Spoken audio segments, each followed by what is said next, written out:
Bapak Ibu yang dikasihi oleh Tuhan Yesus Kristus, mari kita melanjutkan sesi keempat, yaitu Tritunggal Seksualitas, Identitas, Orientasi, dan Perilaku. Kepada penyaji, disilakan. Terima kasih kepada pemandu acara. Pada kesempatan ini kita melanjutkan pembahasan pada sesi keempat.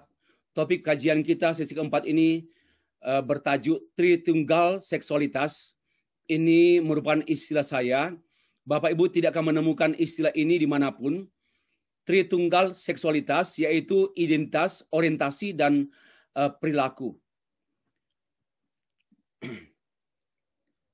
Bapak Ibu, mari kita mulai dengan argumentasi kaum LGBT dan pendukungnya serta tanggapan singkat kita. Nanti juga argumentasi kaum pendukung LGBT ini dan juga yang diikuti oleh sebagian LGBT. Saya akan jawab tuntas, bukan tuntas lah, tidak ada yang tuntas. Saya akan jawab semaksimal mungkin pada sesi sesi 5 dan sesi ke-6 besok hari, Rabu. Argumentasi kaum LGBT atau khususnya pendukung LGBT, ada sejumlah argumentasi dan diantaranya satu, mereka memang merasa diserang, bahwa mereka merasa diidentikan dengan Sodom dan Gomora, bahwa perilaku mereka, bahwa mereka yang adalah LGBT itu dianggap dan dicap sama dengan Sodom dan Gomora yang dikutuk oleh Allah. Nah, karena itu mereka mengatakan, berargumentasi demikian. Dosa Sodom dan Gomora bukanlah dosa homoseksual, melainkan dosa ketidakramahan atau keangkuhan, ketamakan, ketidakpedulian terhadap sesama manusia yang lemah. Inilah cara mereka memelintiri pengertian, cara mereka memelintiri Alkitab, karena mereka membicarakan sesuatu yang tidak ada dalam Alkitab, yang tidak muncul secara tekstual, tapi mereka mencoba mengelaborasi dengan konteks teks tersebut dan juga menggali dengan background 611 teks itu pada masa itu. Mereka menggali antropologi, sosiologi pada masa itu, menjelaskan teks. Ya, bahwa waktu itu kata mereka, dua malaikat yang kemudian disembunyikan oleh Lot ini, oleh Nuh, oleh Lot. Sorry. Dua malaikat ini adalah, mereka tidak melihat itu sebagai utusan Allah, tapi mereka melihat sebagai manusia yang kalau mereka tahu itu adalah utusan Allah, mereka pasti tidak akan mendekatinya. Tapi mata mereka melihat itu sebagai sosok dua pria yang ganteng, yang bagus. Nah, tetapi menurut mereka, tuan rumah tidak melaporkan, sehingga mereka datang bersikap tidak ramah untuk minta dua orang itu. Dan juga dengan keangkuhan. Ya. Lalu yang juga mereka tidak peduli dengan bagaimana melayani tamu. Jadi ketidakramahan menyambut tamu. Inilah cara LGBT memahami teks Sodom dan Gomora ini. Sesuatu yang bagi saya, sesuatu yang tidak pantas untuk dibahas, tidak pantas untuk dikemukakan. Ini ya, bagi saya yang jelas tidak bisa dipungkiri, Sodom dan Gomora itu pasti berurusan dengan satu kesenangan dengan dua laki-laki. Yang keluar malam hari kan pasti laki lah. Dan yang itu kan malam hari, konteksnya malam hari. Yang keluar malam hari tidak perempuan. Biasanya yang keluar sebagai penjaga kampung kan, penjaga desa itu laki-laki lah. Ibu-ibu yang menyiapkan pisang goreng untuk yang jaga malam. Maka yang datang di sana itu adalah laki-laki. Dan mereka minta laki-laki. Sangat mungkin dan juga itu di referensi kitab Perjanjian Baru pun dosa Sodom. Nah, di antaranya dosa Sodom bukan dosa ketamakan, bukan dosa ketidakpedulian, bukan dosa ketidakramahan, Ya tidak ramah pun belum terkategori dosa kok. Nggak ramah kan apa hanya attitude-nya saja mengapa disebut dosa. Nah inilah cara-cara LGBT dan pendukung LGBT memelintir Alkitab. Yang kedua, yang dikritisi dengan sangat keras dalam Alkitab bukanlah mengenai orientasi seksual LGBT. Bukan. Melainkan objek yang lain. Yaitu konteksnya di saat itu berbicara mengenai agama-agama yang ada di sekitar bangsa Israel. Yang menyembah dewa Baal dan Asyerah. Itulah yang dikritik oleh Tuhan yang tidak disetujui oleh Tuhan. Yaitu tatkala Israel terbuka dengan ibadah-ibadah Baal, ibadah-ibadah Asyerah. Dan itu yang dikritik, bukan LGBT. Ya, caranya mereka menangkis dan membuat perhatian pada teks yang lain. Ini penipuan tingkat tinggi. Seorang pendeta ya memelintir Alkitab yang sudah diakui selama berabad-abad. Saya heran. Seorang pendeta doktor Indonesia lebih hebat dari Agustinus ya? Saya heran kok, dia lebih hebat dari Agustinus. Dia lebih hebat dari para teolog-teolog yang sudah terbukti selama berabad-abad. Pikiran mereka sudah teruji. Tetapi kemudian muncul teolog yang merasa membela LGBT. Dan merasa menjadi pahlawan. Lalu memelintir Alkitab. Menganggap semua tafsiran selama ini salah semua. Tafsirannya yang benar. Inilah sesuatu yang bagi saya sangat-sangat menyedihkan. Ya. Ketiga, ketentuan mengenai kekudusan dan pernikahan dalam kitab Imamat, khususnya mengenai hukum antar laki-laki dan perempuan, tidak relevan dan tidak aplikatif lagi, karena selain telah digenapi oleh Yesus Kristus, juga tidak sesuai dengan konteks masa kini. Ini pun bagi saya, hukum Taurat itu dilihat dalam tiga sisi, yaitu hukum Taurat yang sifatnya seremonial dan sipil, hukum sipil, dan juga hukum moral, seperti 10 hukum Tuhan, Dekaloh, ya itu hukum moral. Hukum sipil juga mengenai bagaimana mengatur hubungan sesama, mengatur kepemilikan, itu hukum sipil.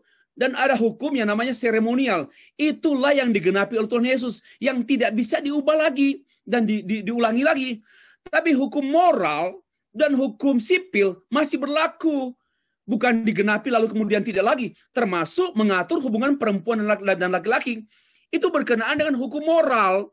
Itu masih berlaku. Sudah digenapi untuk ditaati. Bukan sudah digenapi kemudian tidak boleh ditaati lagi. Ini kekeliruan LGBT, kekeliruan pendukung LGBT. Ya. Yang keempat, argumentasi mereka. Terbentuknya institusi lembaga pernikahan dalam Kejadian pasal 28, ya, ayat 2 dan seterusnya adalah tidak ditujukan untuk menolak kaum LGBT. Tidak ditujukan untuk menolak kaum LGBT. Menurut saya ini karang-karang. Ini nampak dalam surat pastoral dari PGI. Itu ada dalam suratnya.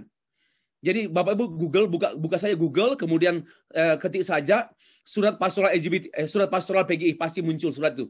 Nampaknya belum dihapus ya atau dihilangkan. Bagi saya mereka terlalu mengada-ada. Ini tetap urusannya dengan lembaga pernikahan Kristen yang menjadi relevan untuk semua lembaga pernikahan seluruh dunia. Dan juga sesuatu yang kontras dengan itu, yaitu yang menolak LGBT, yang nggak sesuai. Ya, nanti kita bahas besok. Dan Daud dan Yonatan, pasangan homoseksual, saya sudah bahas tadi, saya tidak perlu lagi mengemukakan ulang. Ya. Kemudian juga 6, tidak semua perempuan yang telah menjadi istri dapat mengandung dan melahirkan seorang anak. Betul, setuju. Dalam tradisi Yahudi, seorang tanpa anak, tanpa berkat Allah. Hal ini menjadi salah satu kedukungan bagi pasangan homoseksual yang menikah tanpa memperoleh seorang anak. Artinya bisa laki-laki dan laki-laki, perempuan dengan perempuan tanpa anak. Salah. Cara pikir yang keliru. Karena begini, perempuan dengan perempuan pasti absolut tidak mungkin punya anak. Laki-laki dan laki-laki pasti tidak mungkin punya anak. Tetapi laki-laki dan perempuan masih terbuka, kemungkinan besar punya anak. Oh, beda berpikir itu. Jangan salah berpikir seperti itu. Itu keliru sekali berpikir. Jadi yang satu ada kemungkinan. Pertama juga, karena anugerah. Mengapa ada suami istri tidak dikaruniai anak? Karena dikaruniai Tuhan khusus. Ada pemberian Tuhan secara khusus. Ya, bukan berarti hanya berhenti pada nggak punya anak. Ada God's planning. Ada agenda Tuhan yang spesial untuk itu. Jadi janganlah pendukung LGBT mengeneralisasi. Beda sekali. Ini satu juga penipuan atas nama ayat-ayat suci Alkitab. Ya. 7. Hukuman. Tidak mendapat bagian dalam kerajaan Allah, yaitu diantaranya homoseksual. Yaitu orang-orang yang cabul, orang-orang berzina, banci, pemburit, disampaikan oleh Rasul Paulus. Adalah pendapat pribadi. Ini opini Paulus, bukan dari Tuhan. Jadi tidak mutlak. Coba cara mereka itu. Paulus ya dianggap opini Paulus. Ini liberal betul ya. Biasanya memang mereka itu liberal. Coba mereka khotbah di jemaat, pasti mereka berbohong. Coba mereka berani tidak di mimbar ngomong begini, ya. Bapak Ibu yang dikasih Tuhan, jemaat yang dikasih Tuhan, tulisan Paulus ini adalah opini Paulus, bukan pikiran Tuhan. Jadi jangan ditaati. Jujur mereka kan penipu. Coba suruh pendeta ngomong itu yang pengagum LGBT dan pendukung LGBT. Ngomong teks ini. Mereka itu penipu. Pasti mereka pura-pura dan tidak akan bicara begini. Ya, saya tidak ngertilah dengan segala taktik seorang dosen, seorang doktor teologi. Terlalu sekali main-main dengan teks-teks yang secara anak S1 teologi atau tingkat 1 STT masih tahu. Ini omong kosong ini. Ya, mahasiswa tingkat 1 itu tahu ini omong kosong, ini pikiran setan-setan dan pikiran penipu. 8. Kata mereka, LGBT selain bukan penyakit kejiwaan, juga bukanlah penyakit spiritual, melainkan dalam banyak kasus karena dilahirkan akibat pengaruh sosial, bukan suatu dosa, ya, bukan satu dosa. Karena itu tidak boleh dipaksa untuk bertobat dan berubah, melainkan menolong mereka untuk menerima diri mereka sebagai LGBT pemberian Allah. Ya, ini bahasa mereka, Bapak Ibu. Bapak Ibu, I have no comment, karena Bapak Ibu langsung menilai. Inilah satu pendapat yang tidak berakar. Memutlakkan bahwa LGBT tersebut bukanlah penyakit jiwa, bukan penyakit rohani. Maka tidak perlu diajak bertobat, tidak perlu diajak berobat. Ya, kenapa? Kita hanya tolong mereka untuk terima diri mereka apa adanya. Bagi saya ini jahat sekali orang seperti mereka didukung untuk terima orientasi seksual tanpa solusi. Berarti menghentar mereka untuk menuju kepada behavior, kepada perilaku LGBT. Ya, sangat menyedihkan seorang pendeta kalau berpendapat seperti itu. 9. Membicarakan kaum LGBT adalah membicarakan mengenai manusia sebagai ciptaan Allah yang sangat dikasihinya, sekalipun berbeda-beda satu dengan yang lain, termasuk perbedaan orientasi seksual LGBT, karena itu harus diterima sebagai sebuah realitas yang Allah berikan. Coba lihat bahasa mereka. Pandai merangkai kata, tapi saya nggak mau ditipu. Pertama, mohon maaf ya, LGBT, ya, lesbian, gay, bisexual, transgender, bukanlah perbedaan. Ya, dengan perempuan dan laki. Bukanlah perbedaan dengan orang yang tertarik dengan lawan jenis. Bukan perbedaan, tapi kekhususan. Ya, saya nggak mau sebut penyimpangan, tapi sebenarnya itu penyimpangan. Tapi tidak baguslah. Hanya itu saya bilang sesuatu yang bisa mengarah menjadi kekurangan. Masih ingat teori saya tadi malam? Kekurangan. Kemudian di tengah-tengah sakit. Kemudian aneh. Lalu apa? Dosa. Itu pendapat saya. Jadi tidak bisa disebut bahwa LGBT itu hal yang berbeda seksualitasnya dengan orang-orang lain. Ya, bagi saya itu salah pendapat ya. Dangkal. Yang ke-10, Tuhan Yesus Kristus datang bukan untuk menghakimi, melainkan untuk mengasihi semua orang. Ia tidak menghakimi LGBT. Mengapa gereja menghakimi LGBT? Tuhan Yesus bahkan tidak mengatakan apapun mengenai LGBT. Dalam hal ini, setidaknya Yesus Kristus bersikap netral terhadap LGBT. Ini kok pendapat pendeta yang ada di PGI itu. Pemimpin PGI lagi, pemimpin gereja aras nasional membuat rumusan kalimat seperti ini, yaitu kalau saya tidak memahami konteks. Langsung ya, poin 10 ini, pemimpin gereja PGI tidak memahami konteks. Misalnya, mengasihi semua orang, ya mengasihi semua orang dalam konteks apa? Ya, bukan berarti mengasihi dosa-dosanya, mengasihi penipuannya, mengasihi yang benar, yang kita akan bahas pada sesi yang ke-9 dan ke-10. Bukan dengan cara seperti ini, ya, mengeneralisasi kasih, sehingga kasih itu kasih murahan. Jangan lupa Om, jangan lupa Bapak, Ibu, kasih Allah tak dapat dipisahkan dengan keadilan Allah, tak dapat dipisahkan dengan kekudusan Allah, tak dapat dipisahkan juga dengan kebenaran Allah. Kalau saudara memisahkan kasih Allah dengan kekudusan Allah, maka itu bukan kasih lagi, melainkan Bapak Ibu sangat dikasihani. Tidak benar, ya.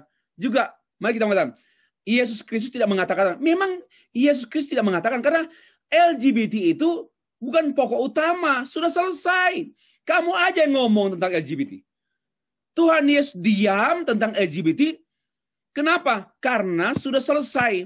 Nggak boleh cabul.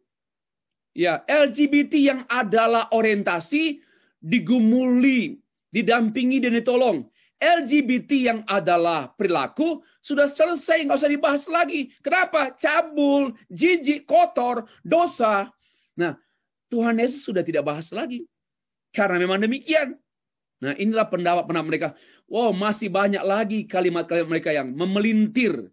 Dan Bapak Ibu cermati kalimat-kalimat mereka, jangan langsung amin. 11. Sorry.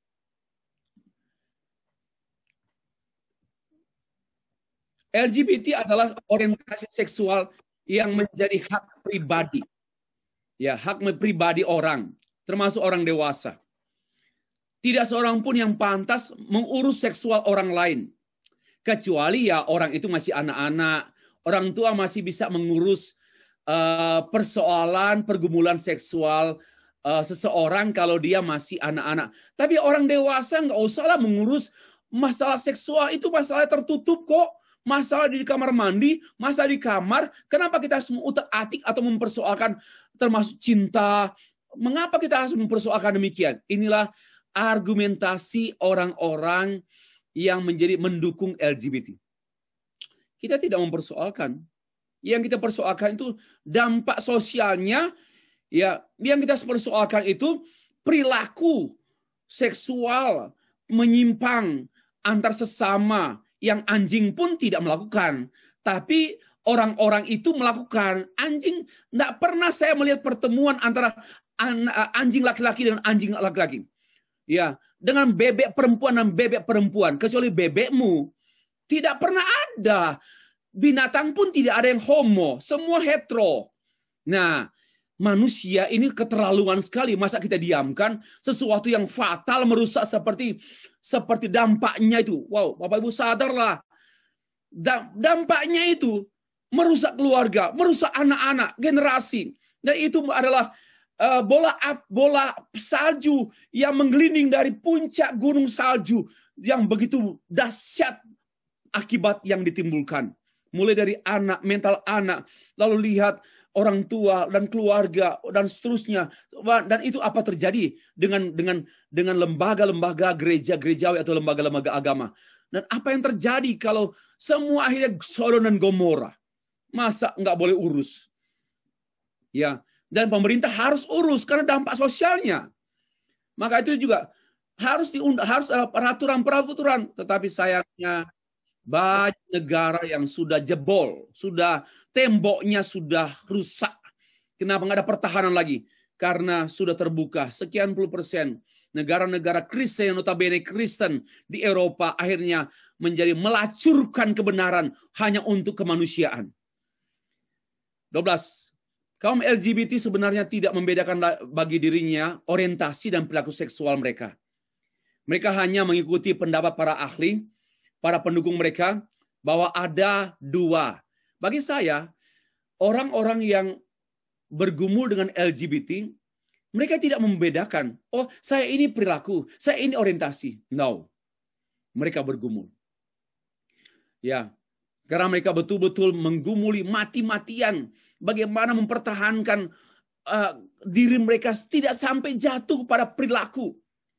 Ya, tapi kemudian di backup oleh para ilmuwan bahwa nggak apa-apa kalian berorientasi seksual yang sejenis, tidak apa-apa, itu rahmat Tuhan, berkat Tuhan bagimu, tidak apa-apa, pertahankan. Tapi dan kembangkan. Kalau saya sebenarnya segala yang baik harus dikembangkan. Tetapi mereka hanya pertahankan. Kenapa nggak berani bilang kembangkan? Kalau itu karunia Allah, tolong kembangkan dong. Inilah terlalu picik sekali pemikiran-pemikiran yang sempit memutlakkan satu sisi. Kalau saya sih kembangkan, tapi mau kembangkan dengan cara apa? Sampai praktek, sampai ke behavior, ya, kumpul kebo, kan tidak mungkin. Nah, atas sejumlah pendapat tadi atau argumentasi tadi dari pendukung LGBT, saya mengajak kita memperhatikan satu pokok pikiran Tritunggal seksualitas. Ya, ini ide gagasan saya. Kaum LGBT dan para pendukungnya sering menggunakan istilah-istilah yang mereka sendiri pakai, ya. Misalnya identitas seksual, orientasi seksual, perilaku seksual. Nah, para pendukung LGBT cenderung membedakannya.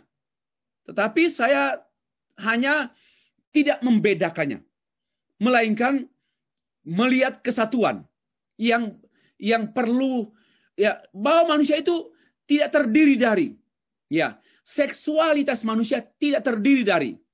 Kata tidak terdiri dari itu mengungkapkan satu kesatuan. Ya.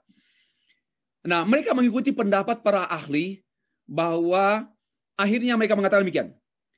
Identitas LGBT jadi begini. LGBT itu adalah identitas seksual. Saya tidak setuju. LGBT bukan sexual identity. Dan mereka mengatakan bahwa identitas LGBT dibagi dua, orientasi dan perilaku. Nah, itulah pendapat mereka. Saya ulas singkat lagi. Nah, coba lihat. Ini pendapat mereka. Pandangan para ilmuwan yang kemudian menjadi pijakan para pendukung LGBT. Orientasi seksual, kemudian perilaku seksual. 1, 2, 3, 4, 5, 6. Jadi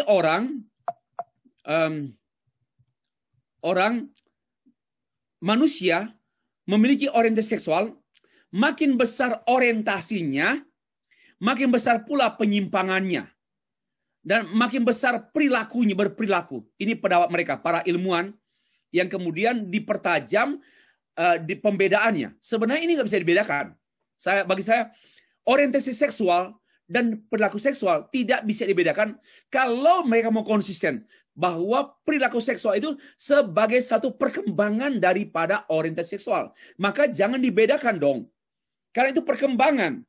Ya, itu pendapat yang saya kritisi tidak patut dijadikan pijakan. Jadi para pendukung LGBT membedakannya. Ada dua. Nah, maka sekarang kita jangan menghakimi orang dong, karena mereka hanya orientasi.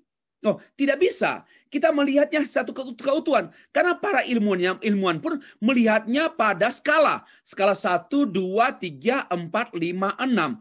Berarti satu kesatuan yang tidak bisa dibedakan. Apalagi dipisahkan. Tidak bisa. Nah, ini penting. Tidak bisa dibedakan dan tidak bisa dipisahkan.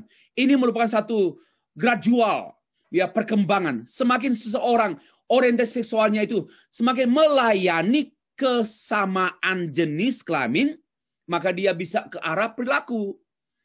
Ya, berperilaku. Manusia, nah sekarang pendapat teologi saya. Manusia diciptakan sebagai makhluk seksual, betul. Ya, makhluk seksual. Selain dia juga adalah makhluk rasional, makhluk moral, makhluk sosial, makhluk spiritual. Nah, ini yang kurang dibahas oleh para pendukung LGBT. Hanya melihat makhluk seksual. Tapi jangan lupa, manusia juga sebagai makhluk rasional, makhluk moral, bahkan makhluk spiritual. Ya, itu yang utama bagi saya. Bagi saya, makhluk spiritual hal yang utama pada manusia.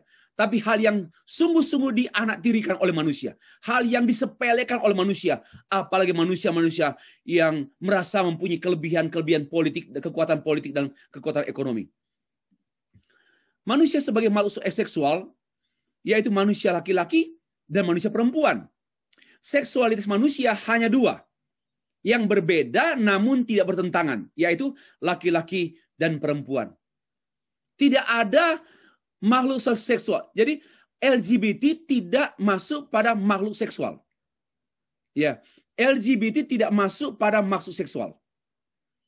Melainkan makhluk seksual itu hanya laki-laki dan perempuan. Itu namanya makhluk seksual. Nanti saya bukakan. Ya, nanti saya bukakan. Mengapa? Apa maksudnya? Karena itu berkaitan dengan gambar Allah. Nanti saya bahas. Berkaitan erat dengan gambar Allah. Tidak ada gambar Allah berurusan dengan LGBT. Ya, tidak ada dalam urusan dengan LGBT. Oke. Seksualitas manusia terdiri dari 3 aspek.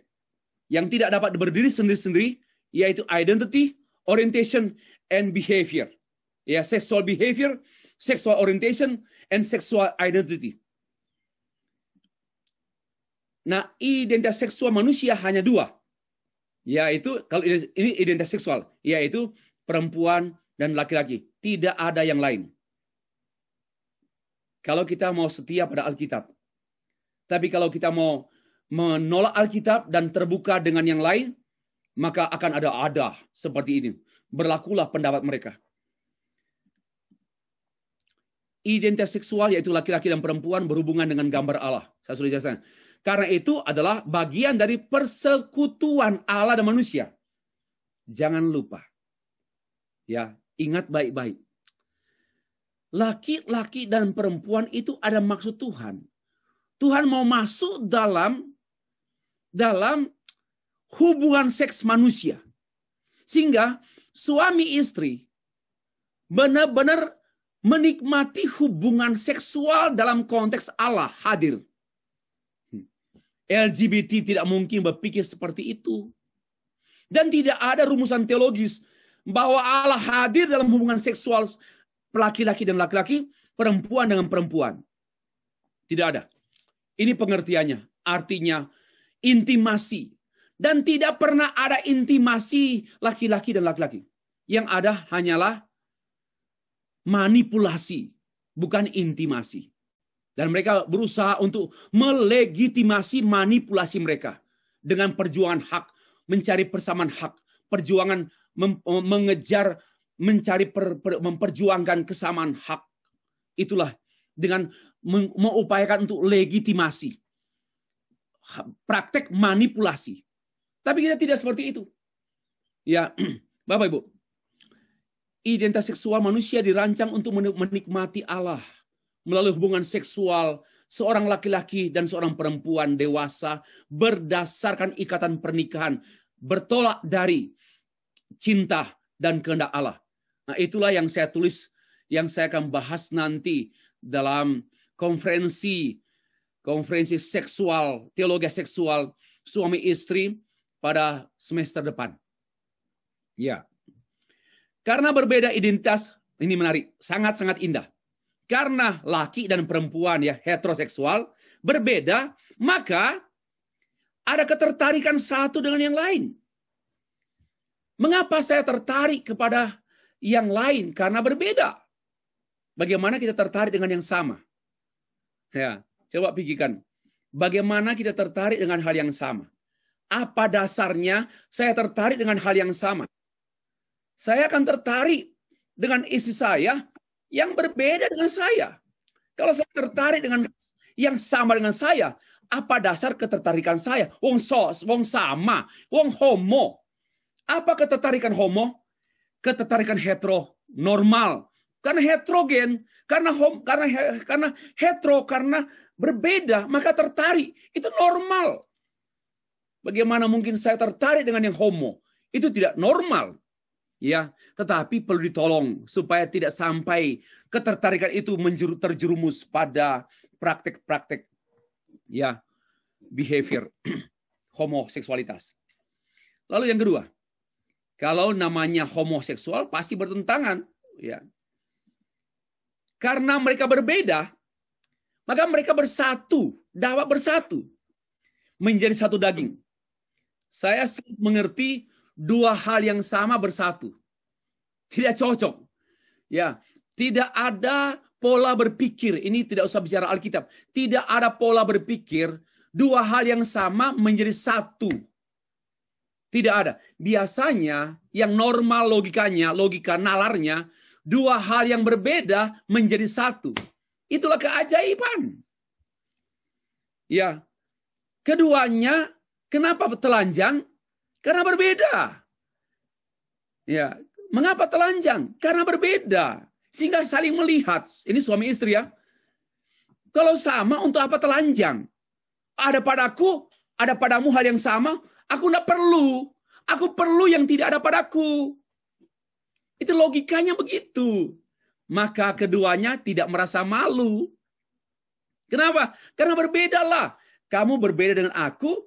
Kau perempuan, aku laki, berbeda. Tidak perlu malu.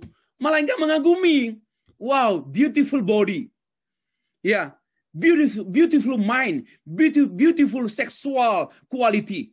Itu karena berbeda. Tapi kalau sama, malu dong. Kok kamu begitu? Kok kamu beda? Karena begitu. Padahal sama. Kok begini? Kok begini? Dan tidak ada ketertarikan untuk hal yang sama. Ini logika saja, tidak usah teologika, melainkan logika saja. Sudah tidak masuk akal, sudah tidak bisa dipercakapkan lagi. Ya, para pendukung LGBT sudah tidak bisa lagi bernafas, karena nggak logis pun, nggak usah teologis, nggak logis pun. Orientasi bukanlah identitas, melainkan hal yang lain. Apakah itu kelebihan atau kekurangan, atau kelainan fisik, atau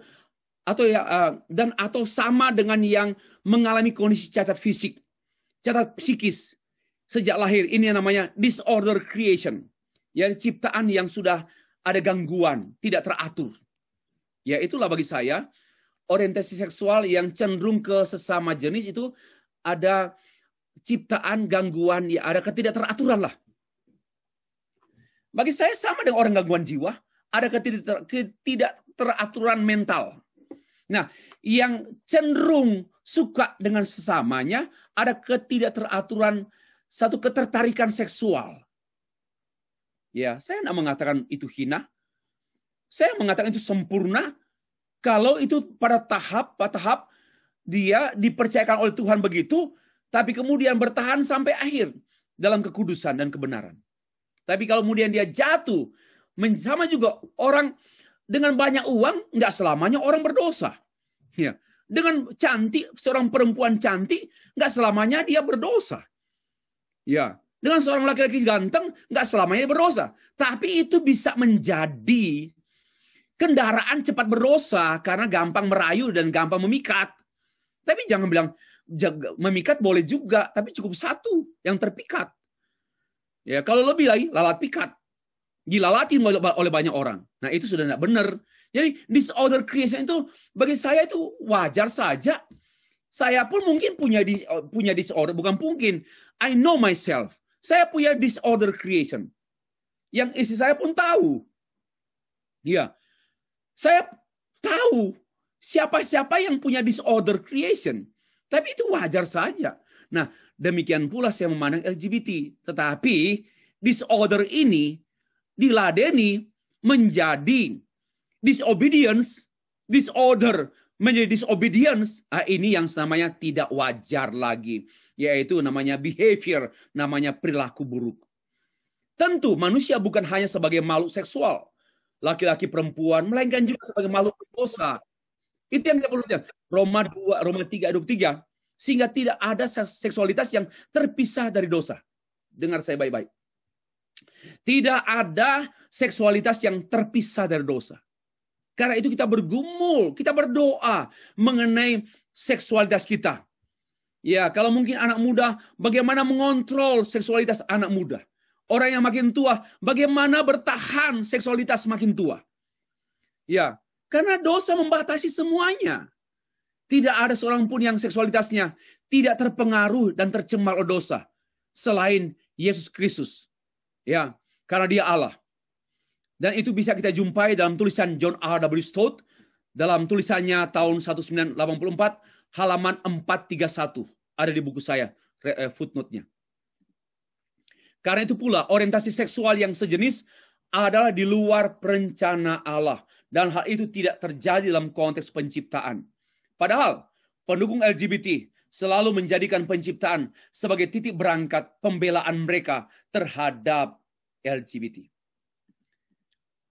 Pendukung LGBT melihat LGBT berdasarkan kejadian 2. Pada kejadian 1 dan kejadian 2.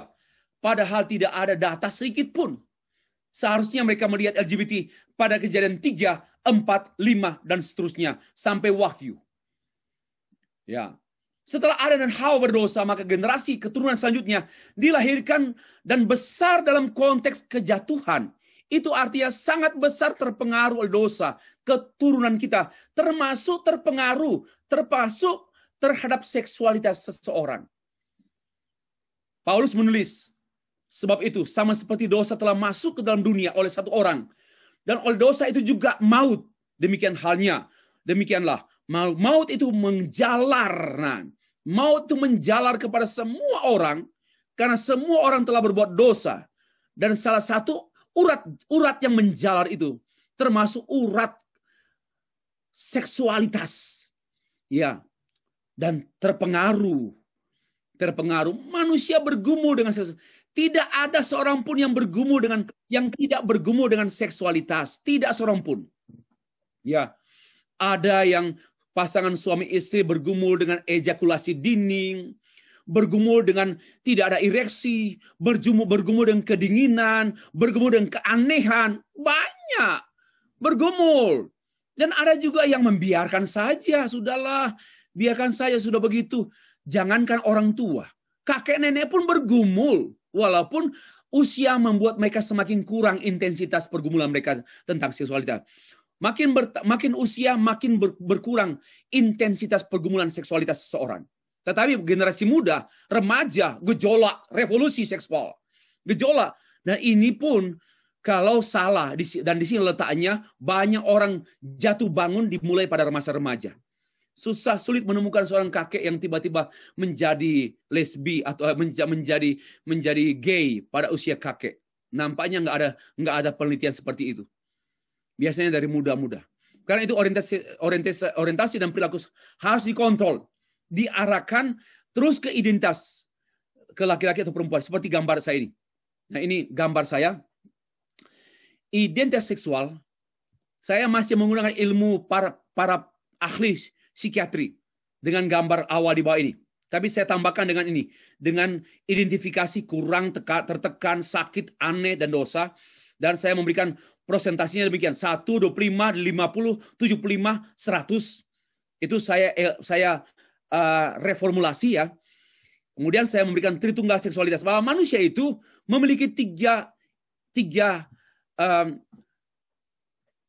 area seksualitas. Yang pertama, identitas laki atau perempuan. Itu dulu. Dia laki kah? Kalau dia laki, orientasi seksualnya itu mulai. Orientasi seksualnya ya laki kepada perempuan.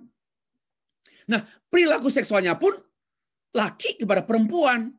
Maka anak panahnya ke atas semua. Anak panahnya ke atas semua. Jangan ke kanan. Jangan ke kanan. Kalau ke kanan dari orientasi ke kanan, maka akan menjadi homoseksual, LGBT. Dan dia harus kembali kepada identitas perempuan, ya harus laki. Orientasinya ya ke laki. Lalu kalau dia laki ya orientasinya ke perempuan, karena itu identitasnya.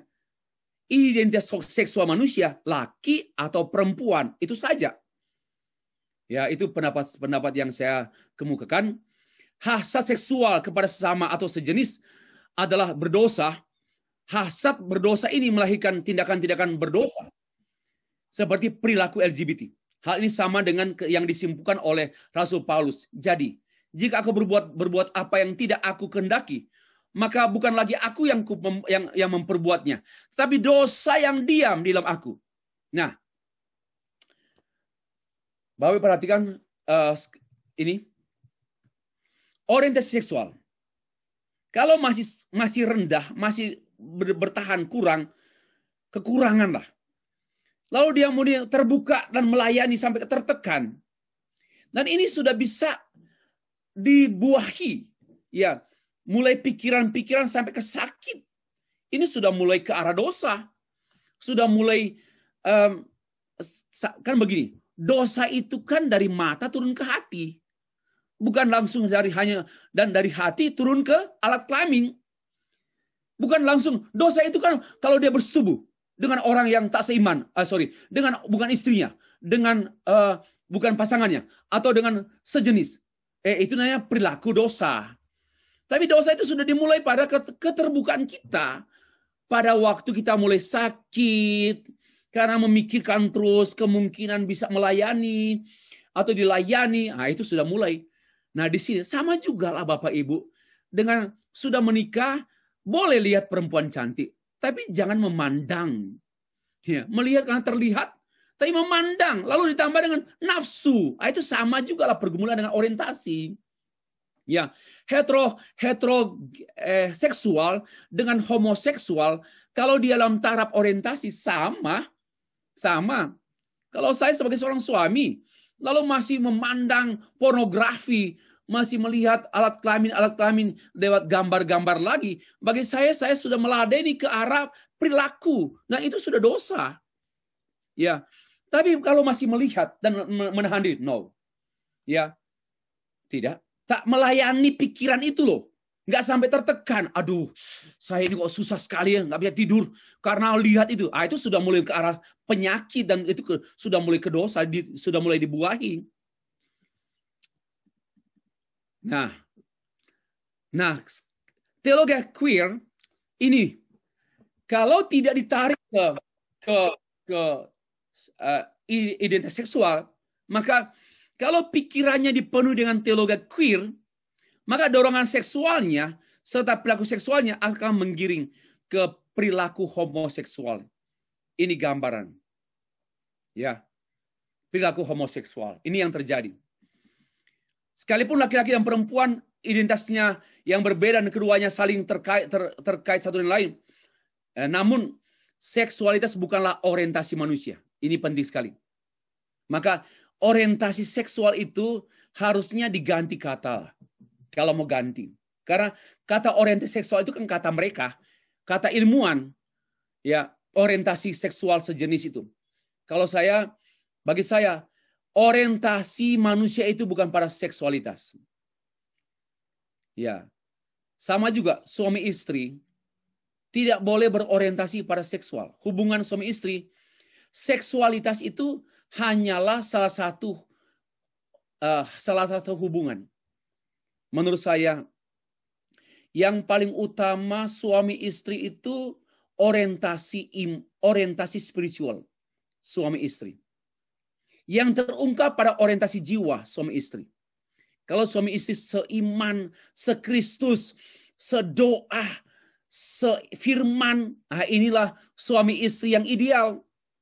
Yang kemudian serohaninya ini terungkap pada sejiwa. Dan suami istri yang sejiwa tidak tega khianati istrinya. Tidak tega khianati suaminya. Mengapa suami khianati istri dan istri jajan dengan perempuan dengan laki-laki lain? Karena belum sejiwa. Ya, masih sakit jiwa. Kalau orang sudah sejiwa, biarpun berpisah lama, tidak mungkin dia muncul karena pengaruh sejiwanya ini akan menguasai pikiran dia untuk berkata, no, I love my wife sincerely. Saya mengasihi istri saya dengan jujur. Bukan mengasihi saja, harus tambah jujur loh. Karena banyak, I love you, tapi nggak jujur. Harus mengasihi dengan jujur. Ya, I love you, my mom. I love you, my lover. With my sincere heart. Nah, dengan hati segenap hati saya yang jujur. Yaitu, kenapa? Karena sejiwa. Tapi kalau nggak sejiwa, sangat mungkin perempuan, istri tergoda di hotel saat tugas pemerintah karena dia pegawai negeri. Sangat mungkin. Kenapa?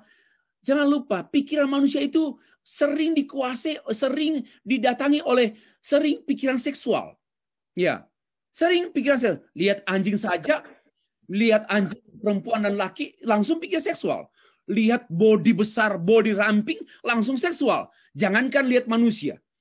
Karena imajinasi seksual manusia itu kaya.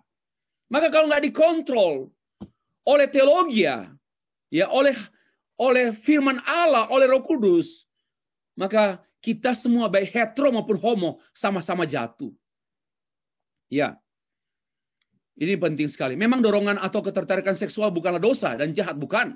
Namun apabila ketertarikan apakah dia hetero atau homo, ya, tidak dikontrol oleh teologi dan moral. Moral itu dari teologi. Maka ia akan dibuahi dengan keinginan untuk melakukan hubungan seksual. Sehingga mereka berorientasi LGBT akan sulit untuk tidak berlanjut. Akan sulit untuk tidak berlanjut kepada perilaku LGBT. Sehingga menjadi sinful desire. Menjadi hasrat berdosa. Nggak bisa dikekang lagi. Nggak bisa ditahan lagi. Sampai memalukan kan. Orang kalau sampai sinful desire, seksual sinful desire, sampai nggak tahu malu. Ya, itulah. Sama. Nah sekarang, apakah yang berorientasi LGBT akan terus bertahan, tetap berorientasi, tetap kekurangan? Ini penutup uraian saya. Gomar Gultom, sekarang dia sebagai ketua yang saya hormati, ketua PGI, ketua umum PGI. Waktu tahun 2016, beliau sebagai Sekum, Sekretaris Umum PGI. Nah, dia berpendapat orientasi seksual sejenis belum tentu muncul dalam perilaku seksual sejenis. Belum tentu. Berarti tentu juga ada kemungkinan, karena belum tentu berarti ada tentunya juga. Nah, pernyataan ini telah memberikan kemungkinan. Ya. Maka itu hati-hati bicara. Memberikan kemungkinan. Pendapat saya, tidak ada seorang yang telah hidup dalam perilaku seksual tanpa dimulai dari orientasi seksual. Tidak mungkin orang tiba-tiba langsung tinggal dengan seorang laki-laki, sama-sama laki-laki. Tidak, itu akan dari perilaku, dari orientasi, entah masa kanak-kanak, remaja yang terpelihara, sampai mereka berperilaku.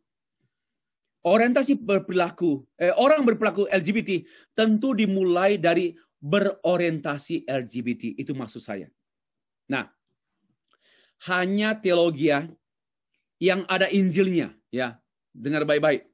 Hanya teologi yang ada Injilnya, karena sekarang banyak teologi tanpa Injil, hanya ilmu saja, ilmu tentang Allah, ilmu tentang Yesus. Ya, pada Yesus bukan ilmu. Hanya teologi yang ada Injilnya, yang dapat menolong orang yang berorientasi seksual sejenis dapat bertahan dalam kekudusan dan tidak mengarah kepada perilaku. Sama juga lah kalau dalam temuan-temuan ada orang yang alibi seksualnya besar, ya, baik perempuan atau laki, tapi biasanya laki, atau libidonya wow, ganas.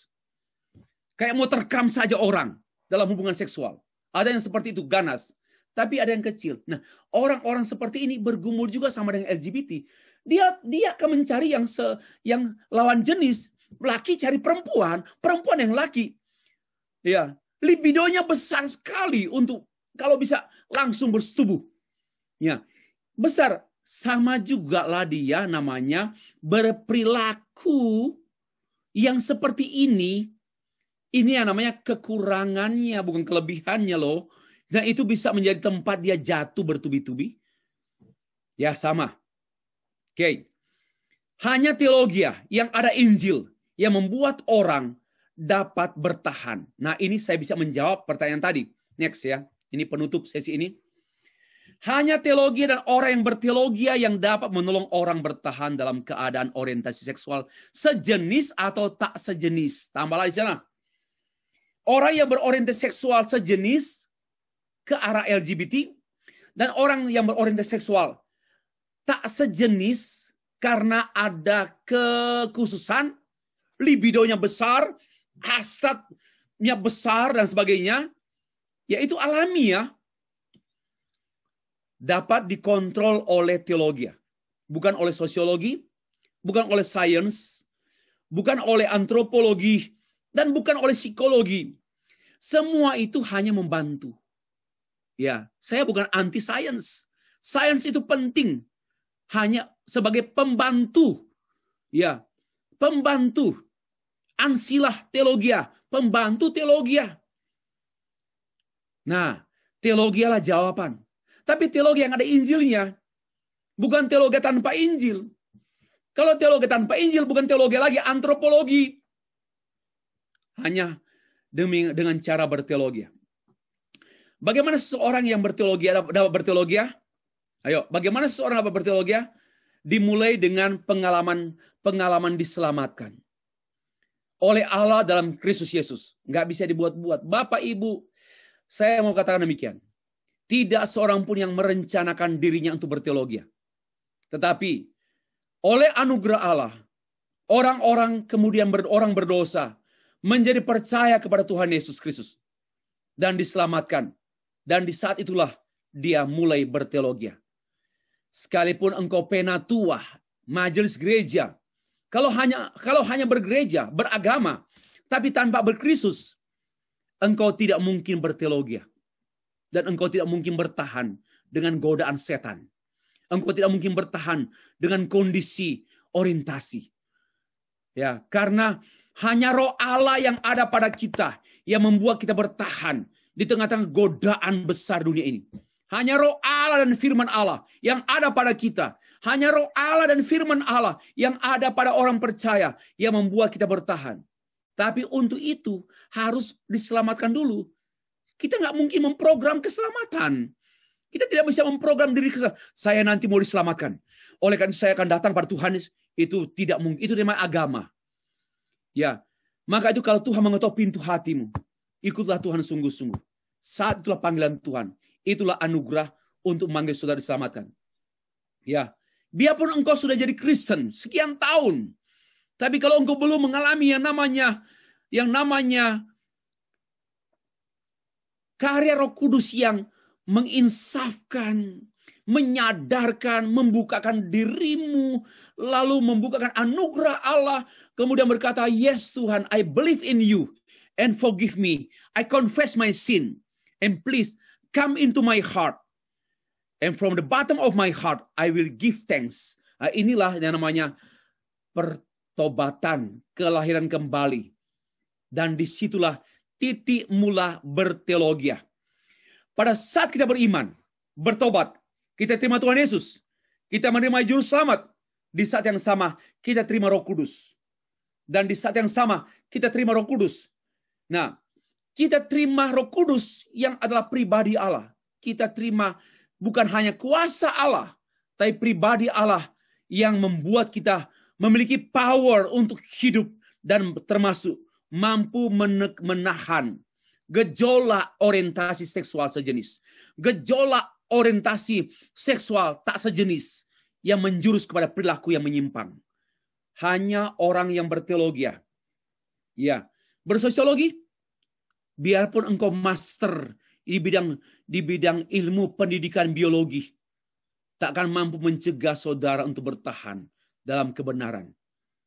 Hanya teologi yang membuat orang bertahan dalam kebenaran. Tapi teologi yang ada Injilnya, melalui pengalaman bertobat, percaya Tuhan Yesus, dan terima Yesus. Di saat yang sama engkau terima Roh Kudus, dan di saat itu pula engkau kemudian, yang saya tulis, Roh Kudus yang ada padamu akan memimpin kita kepada seluruh kebenaran, sehingga dapat berteologi, termasuk mengatasi orientasi seksual LGBT. Itulah jalan keluarnya, Bapak Ibu. Ya, ini pun saya akan perkuat dan perdalam pada sesi 9 dan sesi 10. Nggak ada jalan yang lain. Jalan yang lain hanya pelengkap, hanya pembantu.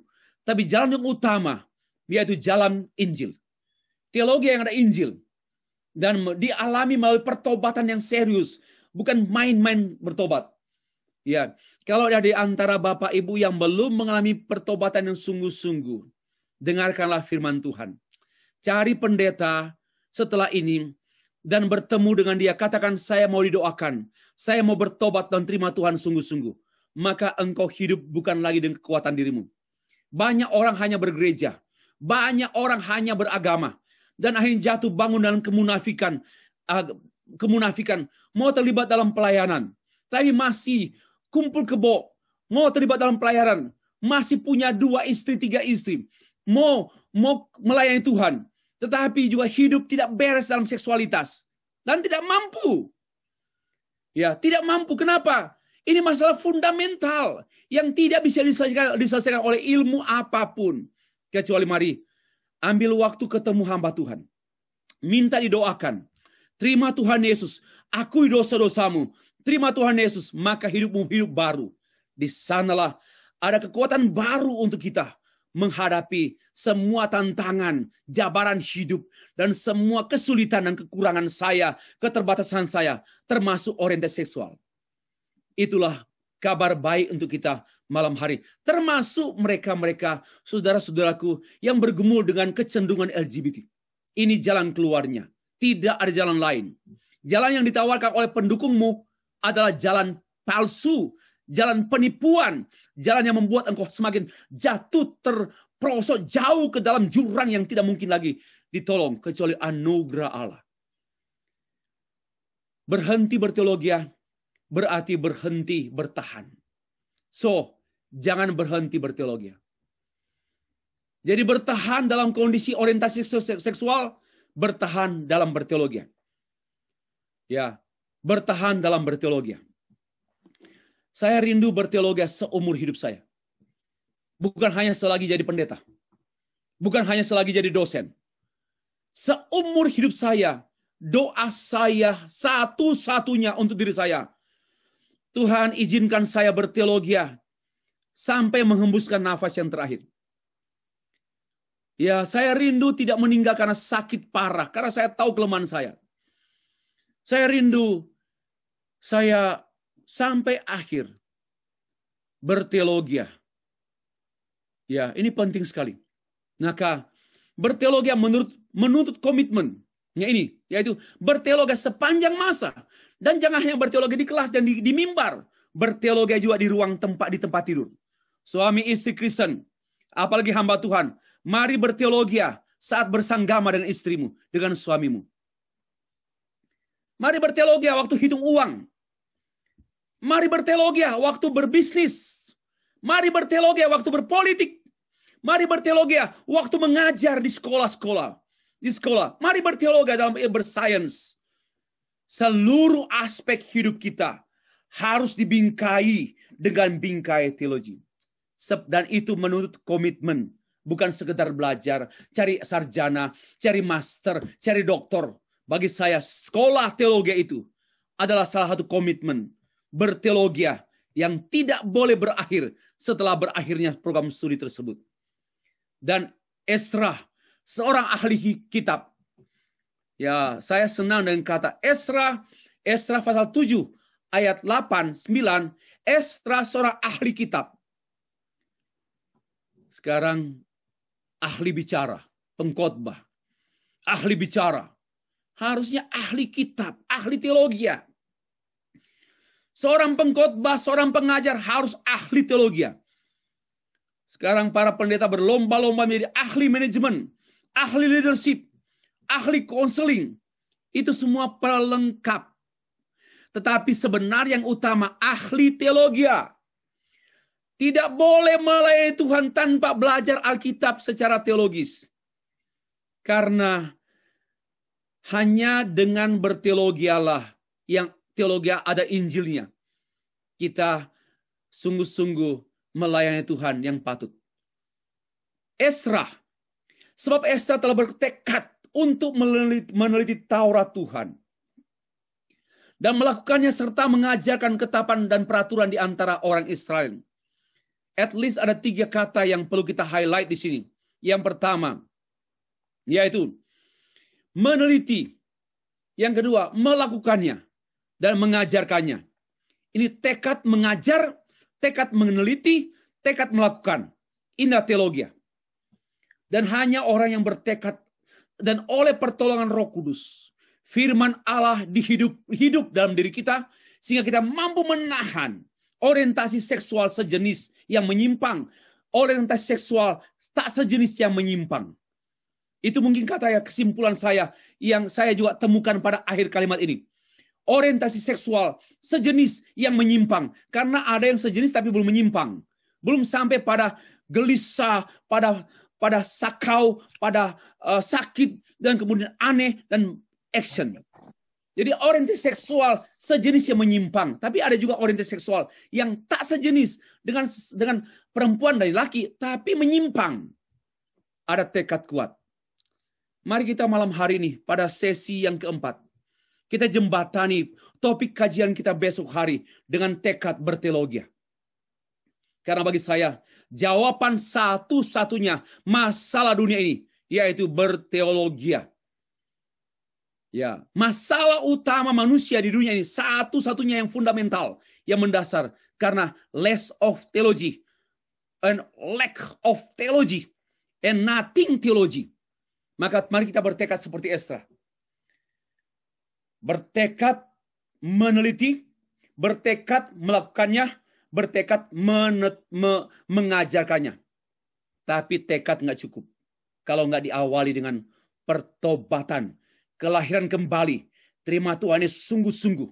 Itulah modal untuk tekad kita. Demikianlah Bapak Ibu. Terima kasih. Saya kembalikan kepada pemimpin acara.